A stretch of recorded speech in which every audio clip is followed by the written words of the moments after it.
नमस्कार दोस्तों, Gurukul coaching centre में आपका स्वागत है। दोस्तों, आज हमारे अध्ययन का मुख्य विषय होगा ग्लोबल वार्मिंग, जिसे कहते हैं वैश्विक तापन। तो आज हम जानेंगे वैश्विक तापन है क्या। पहले हम जानेंगे ग्रीन हाउस इफेक्ट क्या है, फिर जानेंगे ग्लोबल वार्मिंग क्या है, फिर हम जानेंगे ग्लोबल वार्मिंग को बढ़ाने में कौन कौन सी गैसें मदद करती हैं। इसके बाद हम जानेंगे ग्लोबल वार्मिंग को रोकने के लिए विश्व स्तर पर क्या क्या उपाय किए गए हैं। तो ये अध्ययन होगा हमारे स्टूडेंट के साथ दोस्तों। तो शुरू करते हैं, चलिए। तो हरित गृह प्रभाव या ग्रीन हाउस इफेक्ट क्या है। हरित गृह प्रभाव या ग्रीन हाउस इफेक्ट क्या है। तो अगर एक शब्द में इसकी, अगर एक लाइन में इसकी अगर परिभाषा देना चाहते हैं तो क्या परिभाषा होगी, क्या परिभाषा होगी। आप लोग उसी तरह चलिए, कोई दिक्कत नहीं, पढ़ते रहिए। क्या होगा ग्रीन हाउस इफेक्ट परिभाषा। अभी आया था एग्जाम में, ग्रीन हाउस इफेक्ट जो है ना, हम बताए थे जो है कि एग्जाम में बच्चे जो लिख रहे थे हरी हरी घास होती है, ग्रीन हाउस इफेक्ट क्या होता है, तो हरी हरी घास ये सब लिख रहे थे। उनको पता ही नहीं था ग्रीन हाउस इफेक्ट है क्या, है ना। तो ग्रीन हाउस इफेक्ट क्या है, एक लाइन में परिभाषा लीजिए ग्रीन हाउस इफेक्ट है क्या, है ना। एक लाइन पूरा अर्थ को ही बता दे, है ना। तो ग्रीन हाउस इफेक्ट क्या है। पृथ्वी का रात में गर्म रहना ही ग्रीन हाउस इफेक्ट है। पृथ्वी का रात में गर्म रहना ही क्या है, ग्रीन हाउस इफेक्ट है, जिसे कहते हैं हरित गृह प्रभाव। ग्रीन हाउस इफेक्ट इसका नाम क्यों पड़ा, तो ग्रीन हाउस जो है यूरोप में, क्योंकि वहाँ सूर्य की किरणें तिरछी पड़ती हैं तो वहाँ उष्मा कम मिलती है। तो होता क्या है कि वहाँ जो किसान है उन्होंने एक ग्लास का इस तरह एक घर बनाया हुआ है, एक ग्लास का घर बनाया हुआ है, जिसमें वह कृषि करते हैं। जिसमें क्या करते हैं, कृषि करते हैं, जिसमें कृषि करते हैं। तो होता क्या है कि सूर्य की किरणें जब अंतरिक्ष में चली जाती हैं तो मौसम धीरे धीरे ठंडा होने लगता है। तो होता क्या है इस ग्लास में कि मान लीजिए यहाँ से सूर्य की विकिरण इस ग्लास के अंतर्गत आई, इस ग्लास के अंदर आई, लेकिन आने के बाद यह ग्लास क्या करता है, इनको रोक लेता है, इनको रोक लेता है, जिससे इस ग्लास के अंदर जो है तापमान बना रहता है, जिससे फसलों का उत्पादन अच्छा होता है। इसी ग्लास के नाम पर इसका नाम पड़ा ग्रीन हाउस इफेक्ट, जिसे कहते हैं हिंदी में हरित गृह प्रभाव, है ना। अभी हम आपको बताते हैं, एक एग्जाम्पल लेकर बताते हैं। ये नोट हो गया है, इसी क्रम में हम पढ़ेंगे, यही क्रम होगा हम लोगों को पढ़ने का।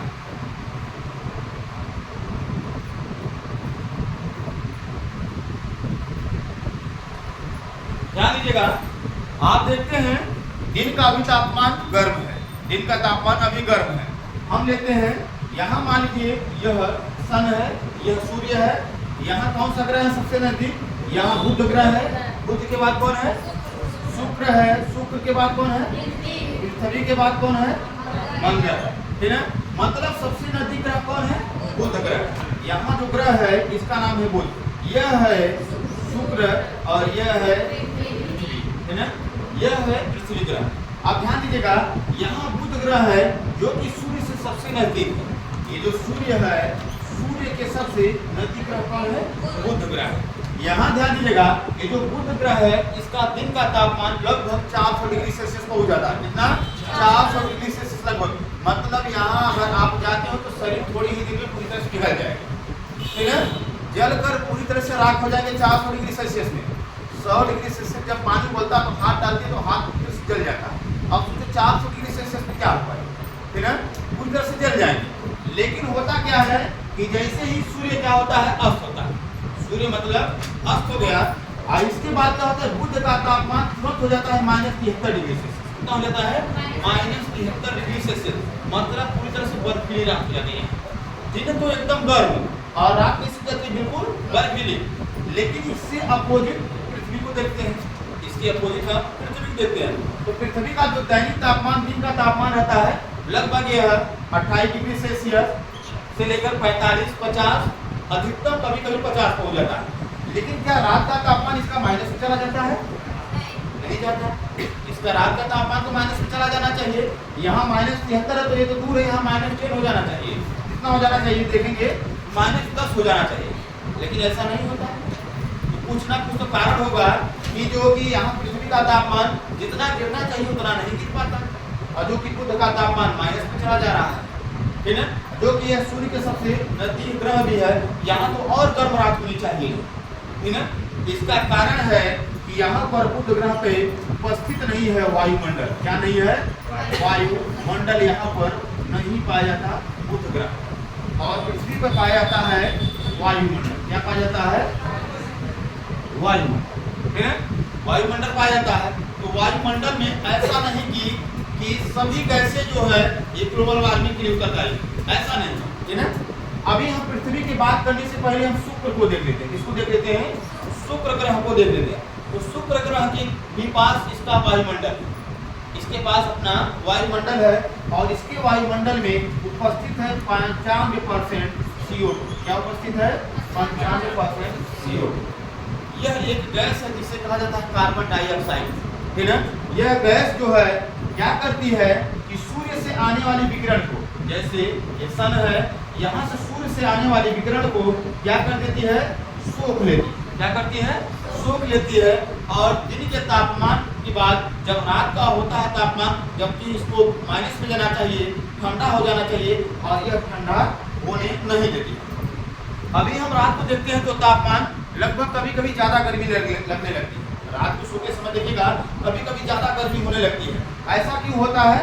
ये जो आपका जो सूर्य की किरणें आ रही हैं, इनको इन CO2 जो गैस हैं, और भी गैसें हैं, CO2 है, मीथेन है, नाइट्रस ऑक्साइड है, और भी गैसें हैं, ये क्या करती हैं? रोक लेती हैं, जिनमें ग्लोबल वार्मिंग या जो पृथ्वी के तापमान के बढ़ने में सबसे ज़्यादा योगदान है CO2 गैस का। किसका है? CO2 गैस का। अभी यह पृथ्वी पर मात्र उपस्थित है 0.03%। कितना है? 0.03% ही उपस्थित है। सोच लो कि इतने उपस्थिति में इतना तापमान उगलती है। अगर मान लीजिए इसका अगर यह 10 डिग्री पहुंच गई, अगर 10% अगर यह पहुंच गई, तब क्या होगा? तब क्या होगा? अब ध्यान देते हैं, यहाँ जो शुक्र ग्रह है इसके तापमान में 95% CO2 गैस है। तो सोचो कि 0.03% है तो पृथ्वी इतनी गर्म है।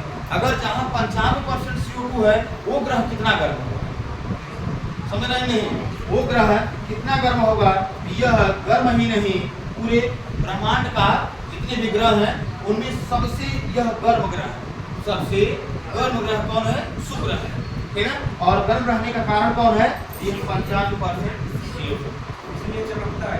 इसीलिए सबसे चमकीला तारा भी, सबसे चमकीला ग्रह का, ठीक है, सबसे चमकीला ग्रह भी शुक्र को कहा जाता है। क्यों चमकता है? तो इसी CO2 के कारण यह ऊष्मा को सोख लेता है और धड़कता रहता है। और शुक्र ग्रह की हमने पहचान आपको बताया है कि रात को चंद्रमा के बाद सबसे जो चमकीला तारा को दिखाई दे वही है शुक्र ग्रह, है ना। ध्रुव तारा किसने देखा है? ध्रुव तारा देखे कि नहीं? नहीं देखे हैं? सब विभवा मंच में सब है ना। हाँ, यह रात को देखेगा इस तरह 4 तारे इस तरह होते हैं, 3 में इस तरह। क्या हुआ?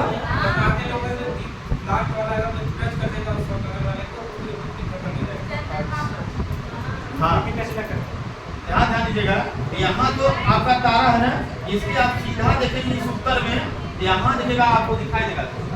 इधर जो नीचे का है इस तरह देखेगा तिरछा रहता है ध्रुव तारा, है ना। इसके पीछे बहुत सी कहानियां हैं ध्रुव तारे के पीछे, है ना।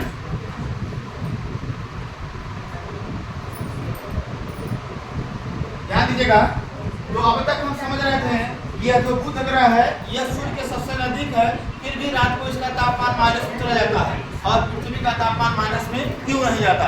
अगर नहीं जाता है तो वही है हरितगृह प्रभाव, वही है हरितगृह प्रभाव जो कि पृथ्वी को रात में भी गर्म बनाए रखता है। तो हरितगृह प्रभाव जो है यह अच्छी बात है कि बुरी बात? अच्छी बात। यह आज से करोड़ों वर्ष पूर्व से होता आ रहा है। आज यह अगर न होता तो यहाँ पर जीवधारी रहते ही नहीं, है ना। अगर ये हरितगृह प्रभाव न होता तो यहाँ पर जीवधारी का रहना संभव नहीं होता, है ना। तापमान माइनस में चला जाता। क्या अंटार्कटिका पर देखते हैं? अंटार्कटिका महाद्वीप है, वहाँ मानव रहने योग्य है और वातावरण नहीं है ना।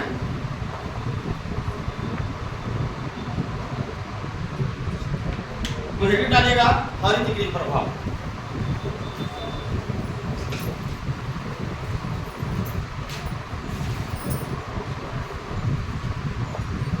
रोशनी डालेगा हरितगृह प्रभाव, ठीक है।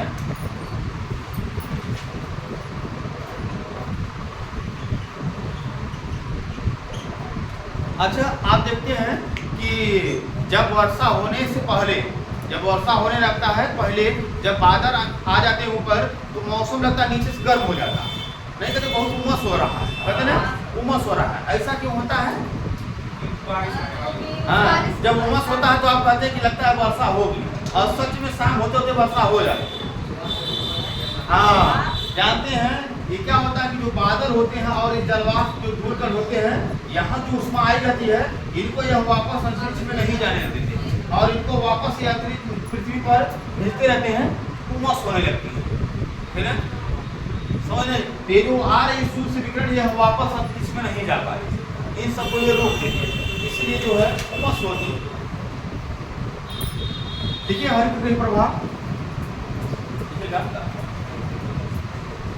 एक शब्द अगर कोई पूछ दिया बता देंगे हो जाए, देखिएगा। पृथ्वी का रात में गर्म रहना, पृथ्वी का रात में गर्म रहना ही हरितगृह प्रभाव या ग्रीन हाउस इफेक्ट कहलाता है। पृथ्वी का रात में गर्म रहना ही हरितगृह प्रभाव या ग्रीन हाउस इफेक्ट कहलाता है। आप समझ गए इसका नाम ग्रीन हाउस क्यों पड़ा, ठीक है। ग्रीन हाउस इफेक्ट कहलाता है, ठीक है। तब कभी पूछेंगे तो आ जाएगा कि नहीं है। अगर हम पूछे ग्रीन हाउस इफेक्ट क्या है तो आंसर आ जाना चाहिए सीधा, है ना। अगर आपको लिखना हो तो ये सारा बुद्ध का एग्जाम्पल जितने भी बताए हैं, ये एग्जाम्पल देकर आप पूरी तरह से लिख सकते हैं ग्रीन हाउस प्रभाव, ठीक है। अब हम देखते हैं कि ग्लोबल वार्मिंग क्या होता है। ग्लोबल वार्मिंग क्या होता है? पहला हमने शब्द देखा हरितगृह तापमान जब बढ़ने लगता है हाँ, ग्लोबल वार्मिंग, है ना। ग्लोबल वार्मिंग, हरितगृह प्रभाव क्या होता है? तो रात का तापमान का गर्म रहना, एक औसतन जिस पर मानव अपना जीवन यापन कर सके। लेकिन जब इसी तापमान में होने लगती है वृद्धि, क्या होने लगती है? वृद्धि, तो वही कहलाता है आपका ग्लोबल।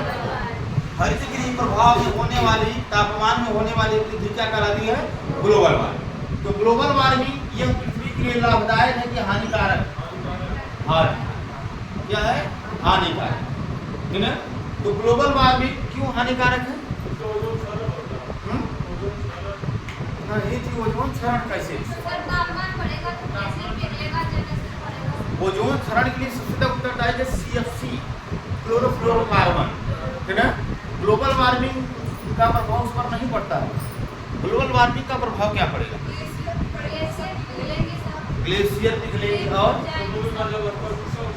हाँ, जब ग्लेशियर पिघलेंगे, हाँ यहाँ ध्यान दीजिएगा, ये जान लीजिए ग्लोबल वार्मिंग से अगर इसी तरह तापमान बढ़ता रहा तो अगर समुद्र का जो जल स्तर है अगर बढ़ गया तो पूरे पृथ्वी पर लगभग 90 करोड़ लोग प्रभावित होंगे। कितने लोग?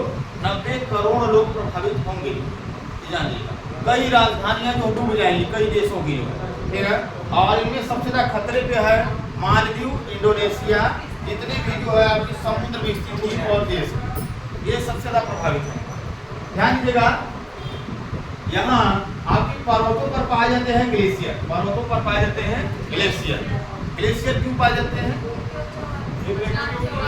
हाँ, हमने आपको बताया था कि आप जब पृथ्वी से जाएंगे कितनी ऊंचाई तक? 165 मीटर ऊंचाई पे जाएंगे, 1 डिग्री टेम्परेचर क्या हो जाएगा? माइनस। और जब आप 4400 मीटर की ऊंचाई पे जाएंगे तो तापमान जो है, तापमान क्या हो जाएगा? माइनस में चला जाएगा।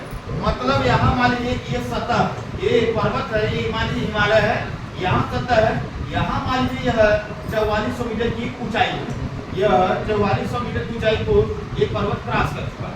मतलब यहाँ पर क्या जमेंगे तब? ग्लेशियर। क्या जमेंगे? ग्लेशियर। ग्लेशियर क्या होता है? बर्फ का टुकड़ा। बर्फ देखते हैं कि नहीं? बर्फ देखते हैं कि जैसे आइसक्रीम खाते हैं ना, आइसक्रीम जब तक वो रखा रहता है उसमें फ्रिज में, तब तक तो एकदम जमा रहता है। जैसे बाहर निकलते पिघलने लगता है, नहीं निकलता, पिघलता है कि नहीं। उसी प्रकार ये जब बर्फ होगा, बर्फ में जब इसमें तापमान बढ़ेगा, अर्थात जब ग्लोबल वार्मिंग बढ़ेगा, जब तापमान पृथ्वी का बढ़ेगा, ये जो बर्फ क्या होगा, पिघलेगा। और बर्फ पिघल कर इन पर्वतों के सहारे पानी जो है कहाँ जाएगा, नीचे, और नीचे आएगा, यहाँ से होगा किसी न किसी नदी का निर्माण, नदी का निर्माण होगा। जैसे कि आपकी सिंधु नदी हो गई, सतलज नदी हो गई, एक सब ग्लेशियर से निकली हुई है। जो आपको बताया था, जो नीचे मानसून ग्लेशियर से बर्फ पिघलता है तो यहाँ एक चीज का निर्माण होता है जिसे कहते हैं मानसरोवर। मानसरोवर झील से पानी जो है निकलता है नदियों के द्वारा। यहाँ से नदी निकलेगी और यह नदी अपना जल लेकर कहाँ पहुँचेगी, समुद्र में। कहाँ पहुँचेगी, समुद्र में। और समुद्र में बहुत सारे छोटे छोटे द्वीपीय देश, छोटे छोटे द्वीपीय देश। जब इस समुद्र का जलस्तर बढ़ेगा तो देश क्या होंगे, सब डूबने लगेगा, सब क्या हो जाएगा, डूबने लगेगा। इसका सबसे अच्छा एग्जाम्पल इंडोनेशिया का एक द्वीप है जावा। इसकी राजधानी थी जकार्ता, पहले जावा द्वीप, लेकिन ये कहा गया कि 2050 तक ये जो जावा द्वीप है ये पूरी तरह से डूब जाएगा, समुद्र में डूब जाएगा। इसके बाद ये इसने क्या किया कि अपनी राजधानी को उठाकर लेके चला गया किस द्वीप पर, बोर्नियो द्वीप। इंडोनेशिया की राजधानी है बोर्नियो द्वीप पर, पहले जावा द्वीप पर थी, है ना। क्यों ले गया, तो यह बार बार सुनामी और ऐसी आपदाएं से ग्रसित हो रहा था, तो यह संभावना व्यक्त की गई कि 2050 तक ये द्वीप जो है पूरी तरह से डूब जाएगा, इसलिए इसने अपनी राजधानी को परिवर्तित कर दिया, है ना। यहाँ है बोर्नियो द्वीप, यहाँ देखिएगा पहले इसकी राजधानी यहाँ देखिएगा यहाँ थी, यहाँ राजधानी थी जावा द्वीप, अब इसकी राजधानी लेकर चला गया यहाँ, ये देखिएगा बोर्नियो द्वीप यहाँ पीला वाला, ये जो आपको पीला पीला पूरा द्वीप दिखाई दे रहा है ये इंडोनेशिया। अब राजधानी यहाँ थी, अब लेकर चला गया है यहाँ पर, ठीक है।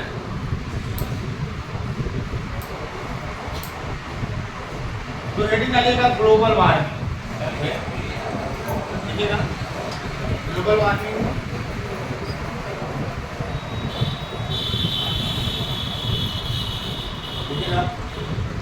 हरित गृह प्रभाव में, हरित गृह प्रभाव में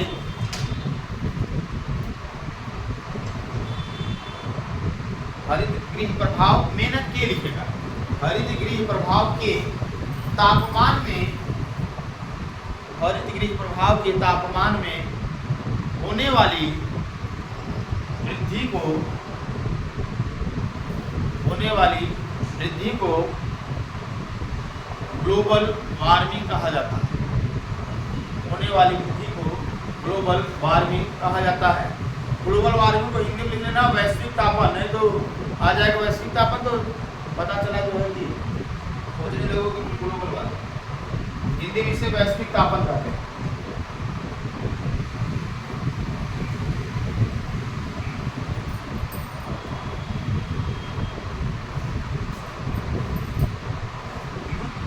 सीधा पृथ्वी का रात में गर्म रहना क्या कहलाता है, हरित गृह प्रभाव या ग्रीन हाउस इफेक्ट, ठीक है।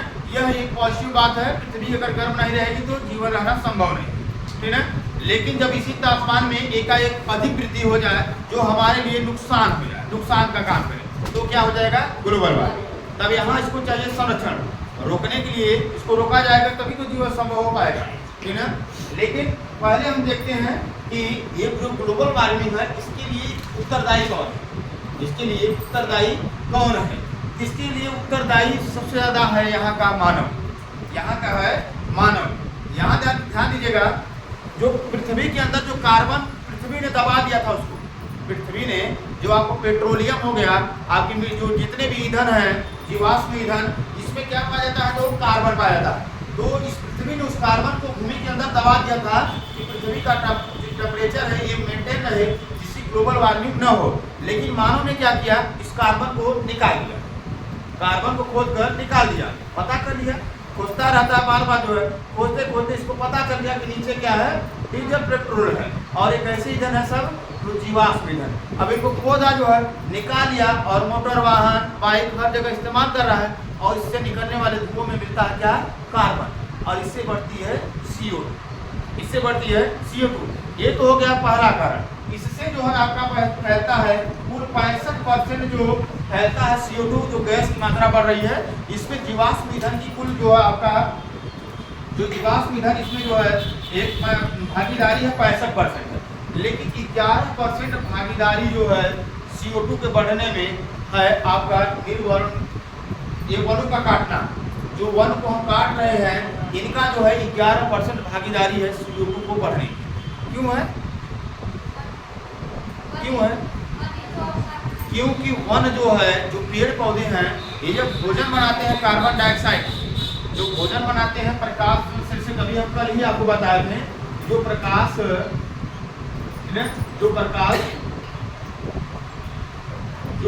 संश्लेषण के माध्यम से जो भोजन बनाते हैं, जो प्रकाश संश्लेषण के माध्यम से भोजन बनाते हैं, ठीक है, प्रकाश संश्लेषण के माध्यम से भोजन बनाते हैं। भोजन में क्या क्या लेते हैं बनाने में?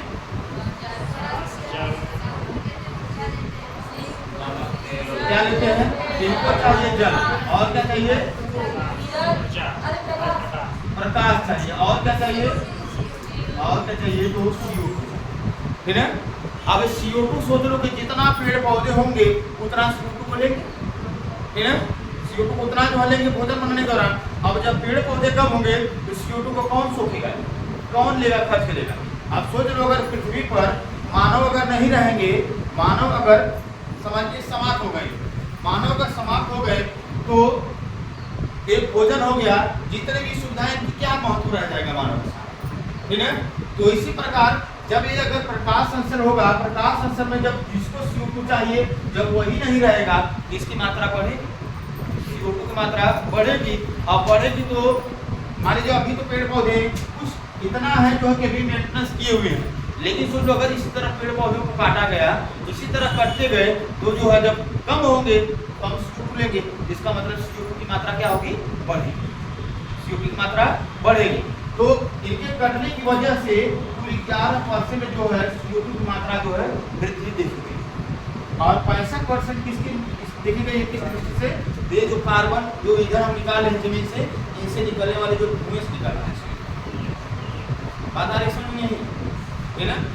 सोच लो प्रकृति ने पृथ्वी को बचाने के लिए इसे जमीन के अंदर इतना अंदर दफना दिया था, ये कभी निकले ना, लेकिन मानव एक ऐसी चीज है कि इसको वहां से भी निकाले, और रोज निकाल रहा है, निकाल कर उसका उपयोग कर रहा है, ठीक है, और उपयोग कर रहा है, और इससे जो है पृथ्वी जो है दिन प्रतिदिन गर्म होती जा रही है।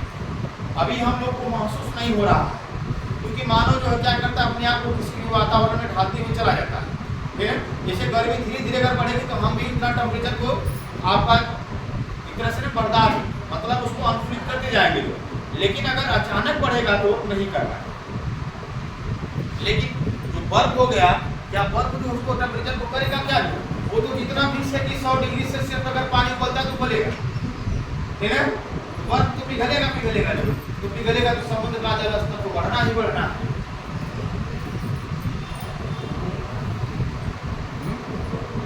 क्या हुआ? बोलो कैमरे में मत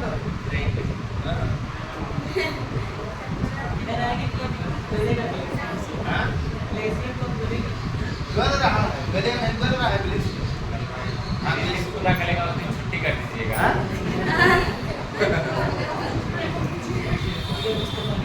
चलिए, तो हमने देखा ग्लोबल वार्मिंग। अब देखेंगे ग्लोबल वार्मिंग की उत्तरदायी कैसे है।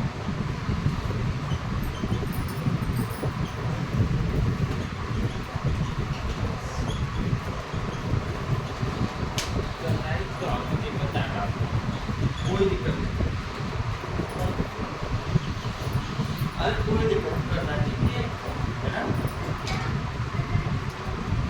ग्लोबल वार्मिंग के लिए उत्तरदायी कैसे? कौन कौन सी गैस है जो ग्लोबल वार्मिंग को बढ़ा रही है? CO2 और मीथेन और जलवाष्प। ये ध्यान देना, ये जो जलवाष्प है यह एक ऐसी गैस है जो कि इसकी भागीदारी होती है ग्लोबल वार्मिंग के, लेकिन इसको रोकने के लिए अभी तक कोई भी प्रतिबंध नहीं किया, मतलब इसको रोका नहीं, क्योंकि जलवाष्प तो अगर ये नहीं होगा तो बादल नहीं बनेंगे, संघनन होगा तभी तो बादल बनते हैं, और बादल नहीं बनेंगे तो वर्षा नहीं होगी, जो है ना।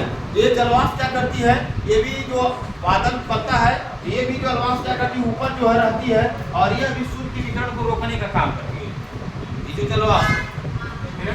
और कौन कौन सी गैसें हैं?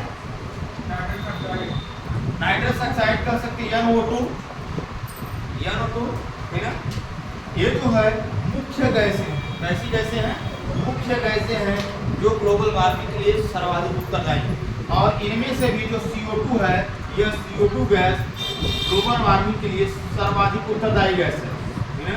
नोट कर लेना, सर्वाधिक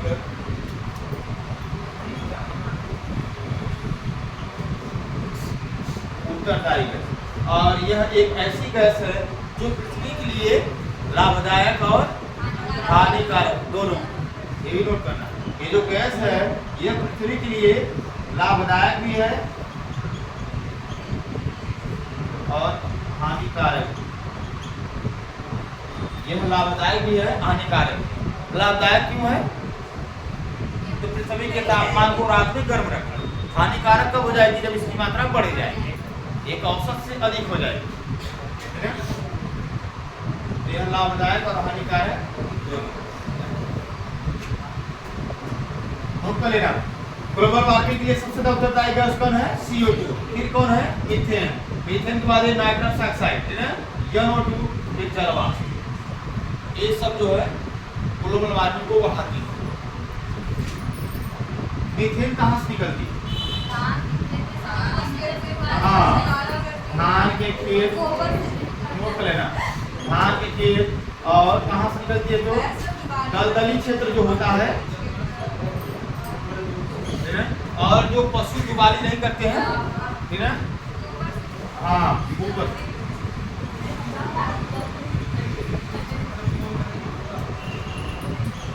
पशुओं के जुबाली से और इससे, हाँ, अभी कल जो पढ़ रहा था ना, जो में आ रहा था, ये मीथेन था, देखना जो कल हम लोग ले रहे थे ना, वो मीथेन गैस। हाँ,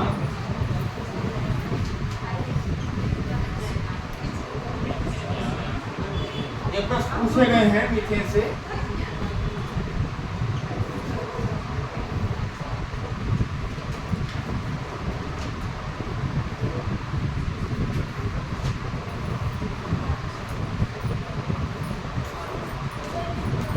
हाँ, नहीं निकलता है, उसे झाग यूज करता है, उसी समय। हाँ,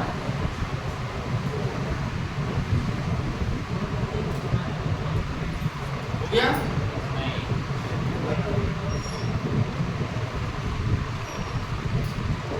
जहाँ सड़ा गला कोई वस्तु होगा, है ना, वहां से निकलती है।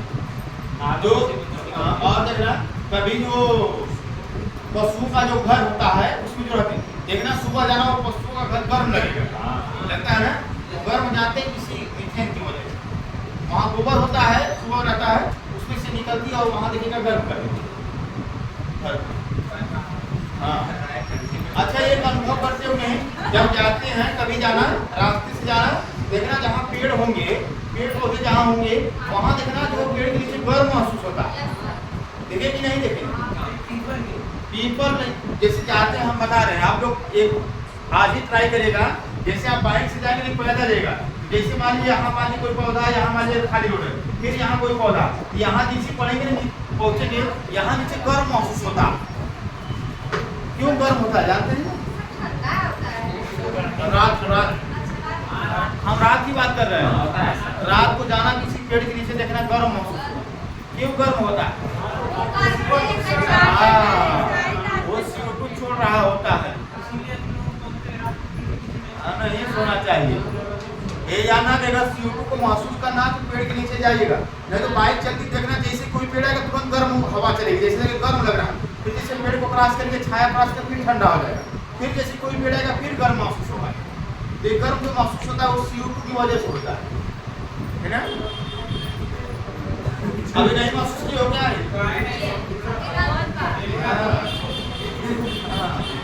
ऐसा है।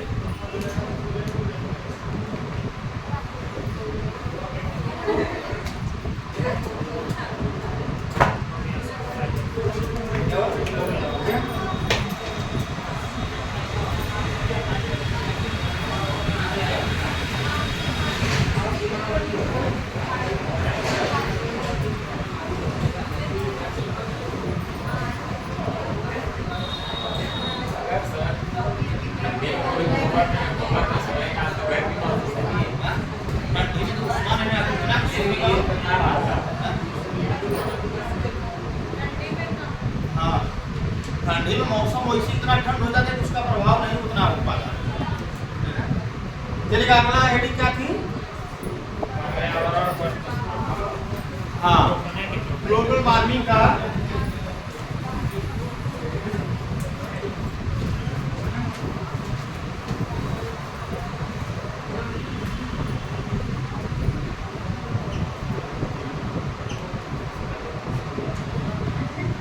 पृथ्वी पर लिखेगा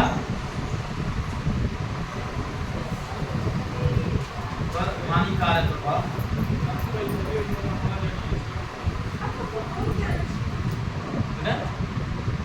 पर्यावरण या पृथ्वी कोई दिक्कत नहीं। क्या प्रभाव पड़ेगा?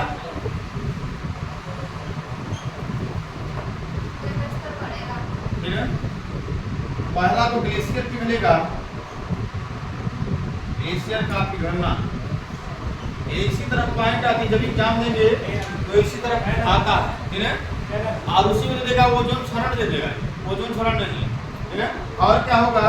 तो समुद्र का जलस्तर बढ़ेगा, समुद्र का जलस्तर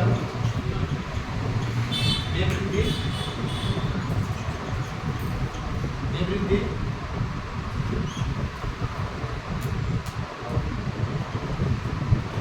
समुद्र के जलस्तर में होगी वृद्धि। और क्या होगा? तो पृथ्वी का तापमान में,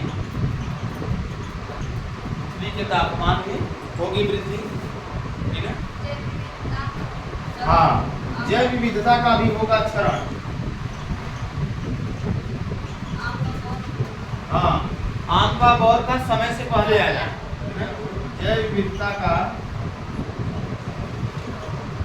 क्षरण। जैव विविधता क्या है? किसी एक ही स्थान पर अलग अलग प्रकार की प्रजातियों का मिलना, पेड़ पौधे जीव जंतुओं की बहुत सारी प्रजातियों का एक ही जगह पर मिलना कहलाता है जैव विविधता। जैव मतलब क्या होता है? जीवन, विविधता मतलब अलग अलग प्रकार की, ठीक है। ऐसे क्षेत्र में जहाँ पर एक स्थान पर अलग अलग प्रकार के जीव, अलग अलग प्रकार की वनस्पतियाँ पाई जाती हैं, ऐसे क्षेत्र को बोलते हैं जैव विविधता। अगला चैप्टर होगा हम लोग का जैव विविधता ही होगा। जब ऊपर हवा चलती है तो बताते हैं गर्मी होती है और बरसात चलती है, ऐसा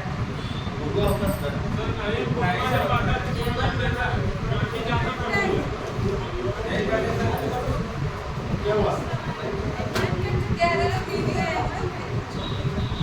चलिए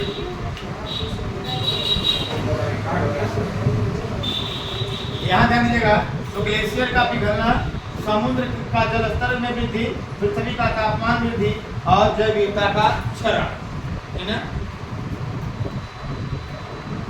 ये मानसून चक्र पढ़े तो उसमें हम आपको विस्तार करते हैं, तो एक लंबा प्रोसेस होगा इसमें। ITC जेट जब तक नहीं पढ़ेंगे तब तक नहीं आ सकता।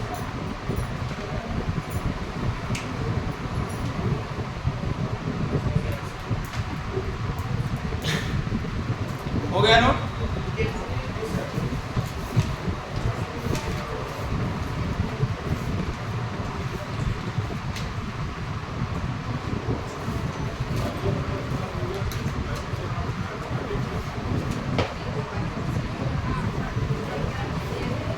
अगला क्या है?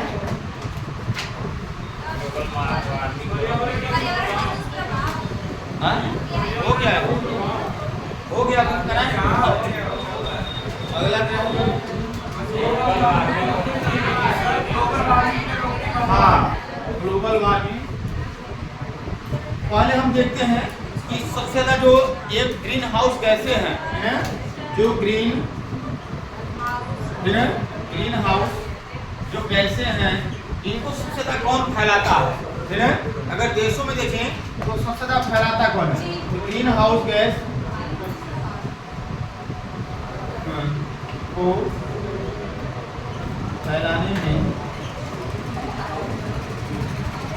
देशों का क्रम, ठीक है। तो सबसे ज्यादा जो CO2 गैस जो फैलाता है वह देश है चीन। कौन है? चीन, ठीक है। चीन के बाद है अमेरिका। कौन है? अमेरिका। अमेरिका के बाद है कौन? भारत। और चौथे पे है यूरोप। कौन है? भारत करता है कुछ 7% जो है CO2 फैलाता है ना। तो पाकिस्तान ने कहा जो है कि हम जो है पॉइंटों में नहीं फैलाते हैं और भारत जो है 7% फैलाता है, इसको जो है इस पर रोक लगाया जाए। भारत ने कहा जो है इतना हो, इतना फैलाओगे, हम लोग इतना खा रहे हैं, इतना कहा तो फैलाएंगे तो नहीं, कैसे होगा? ठीक है, मतलब भारत की जनसंख्या है जो 140 करोड़, ठीक है, तो ज्यादा जनसंख्या तो सोच लो कि अगर उस हिसाब से तो 7% कुछ भी नहीं है।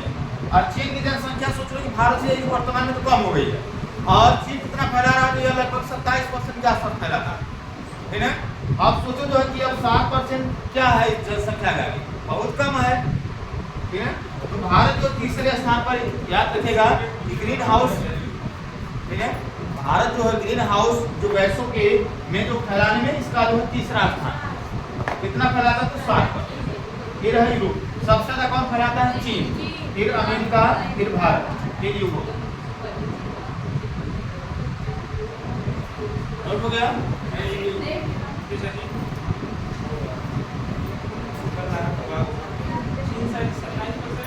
हाँ,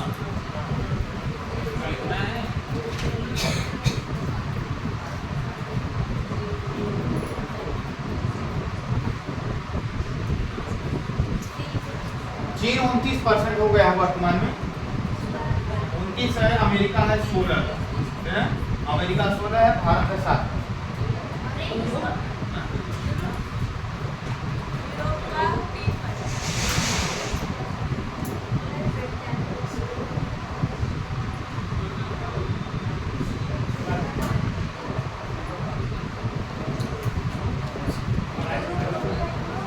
यूरोप का आंकड़ा नहीं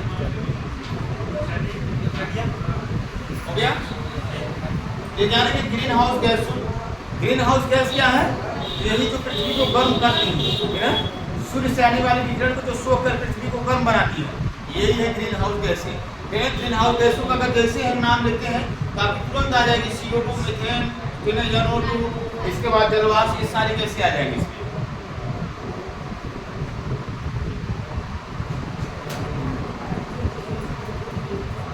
चलिएगा, अगला है ग्रीन हाउस ग्लोबल वार्मिंग।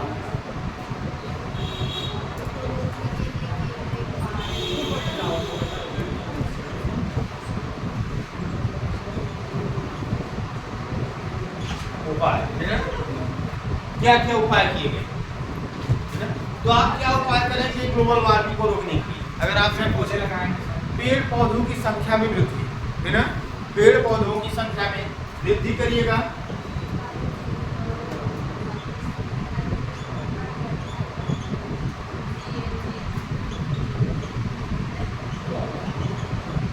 वृद्धि, है ना, और क्या दूसरा क्या करेंगे? जीवाश्म ईंधन के उपयोग में कमी, है ना,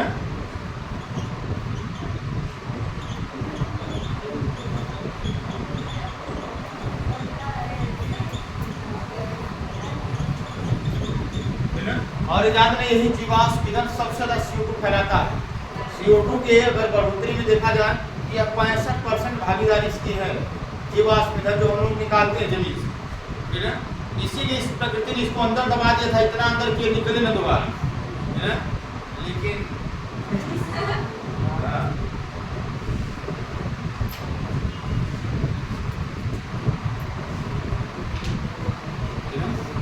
और एक प्रोटोकॉल बनाया गया था इसको रोकने के लिए। क्या नाम था उसका? Kyoto protocol.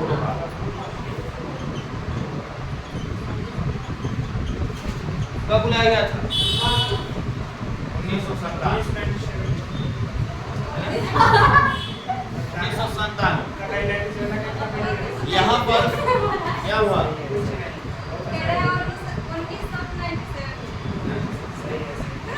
1997 बुलाया गया था क्योटो प्रोटोकॉल।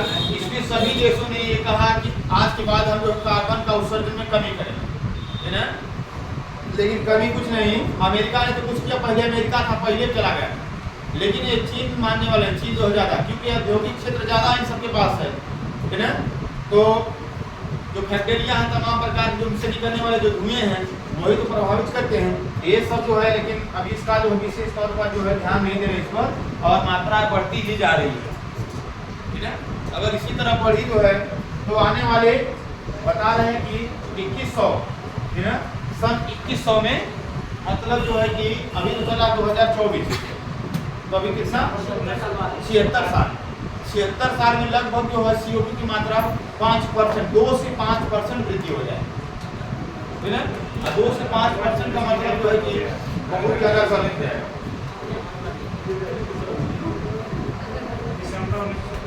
हाँ, हो गया।